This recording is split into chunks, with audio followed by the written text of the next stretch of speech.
Toujours chez Sony, décidément, on les aime bien. Cette fois-ci, on va parler avec Laurent. Bonjour Laurent. Bonjour.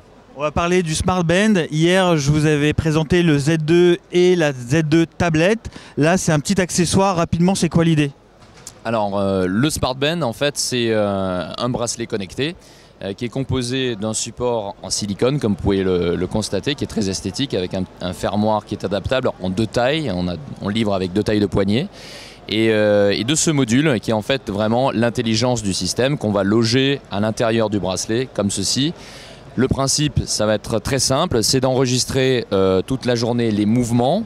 Via un accéléromètre, c'est le seul capteur qu'il y a à l'intérieur. C'est ça, on a en effet un accéléromètre à l'intérieur, donc on va capter tous les mouvements. Ça a l'avantage d'être NFC, donc on va pouvoir l'appairer très simplement avec son smartphone Xperia ou un autre smartphone Android, puisqu'on a une compatibilité Android totale. Uniquement Android, évidemment, pas d'iOS. Pour l'instant, uniquement Android, puisque on y réfléchit. En tout cas, l'application LifeLog est Android. On réfléchit à pourquoi pas la porter sur d'autres systèmes d'exploitation. Tu dis du Android, je suppose que c'est un terminal Bluetooth 4, sinon ça fonctionne pas? Alors c'est en effet du Bluetooth. On fait de la connexion Bluetooth basse tension.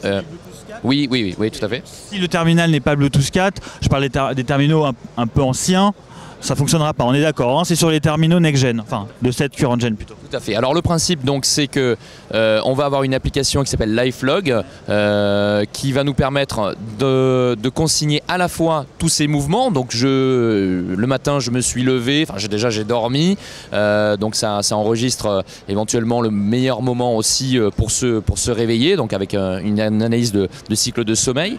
Je vais me lever, je vais marcher, je vais pourquoi pas faire un footing, je vais rentrer dans ma voiture, tout ça est consigné dans LifeLog de manière très esthétique, très ludique, mais on va aussi, et c'est ça la grosse innovation, et c'est pour ça que ça en fait un bracelet vraiment le plus complet du marché, c'est qu'on va aussi consigner d'autres activités multimédia et sociales. C'est-à-dire je prends des photos, je regarde des vidéos, je vais sur internet, j'écoute de la musique, tout ça est mis sur une timeline en fait qui est un fil de vie, un journal de bord qui va synchroniser donc ses déplacements et ses activités multimédia et sociales. Okay, alors moi c'est ce que tu m'avais expliqué hier quand on parlait du Z2.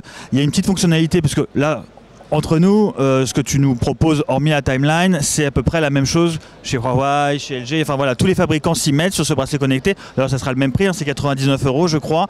Là, ce que tu m'expliquais hier, c'est le côté, voilà, j'ai un instant de vie que j'ai envie de garder, je fais une manipulation, un double tap et je le garde et ça, voilà, c'est tous les moments agrégés, un flux Facebook, des photos, etc. Tu peux juste nous expliquer très brièvement c'est quoi l'idée? Alors le principe c'est que je vais double-cliquer ici, donc ça va vibrer, il y aura des petites LED qui vont s'allumer.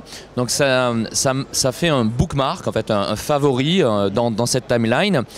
Donc on peut en faire autant qu'on en veut, mais l'idée quand même c'est que ça reste que des favoris. Et donc si par exemple j'ai pris avec ma femme des photos d'un coucher de soleil au bord de la plage, j'ai écouté de la musique avec elle, j'ai envie de me souvenir de ce moment très fort, j'ai donc double-cliqué, j'ai fait mon bookmark, et 6 mois après, 1 an après, je peux revenir sur ce moment favori et le rejouer avec toutes les photos, la musique que j'ai écoutée, les posts Facebook que j'ai fait. Donc c'est vrai que c'est une particularité que nous avons, et encore une fois je pense que l'interface que nous avons développée est extrêmement ludique pour justement rejouer ces meilleurs moments de sa vie. On termine donc sur le prix dispo, je l'ai dit, ça coûte 99 €. C'est toujours la logique d'Xperia, donc c'est résistant à l'eau, à la poussière. C'est toujours pareil, 1 mètre d'immersion durant 30 minutes. 1,50 m pendant 30 minutes, voilà. 58 et sur la dispo? Alors la dispo, ça sera en même temps que le Xperia Z2 en début avril. Voilà. Ok, merci Laurent. Merci.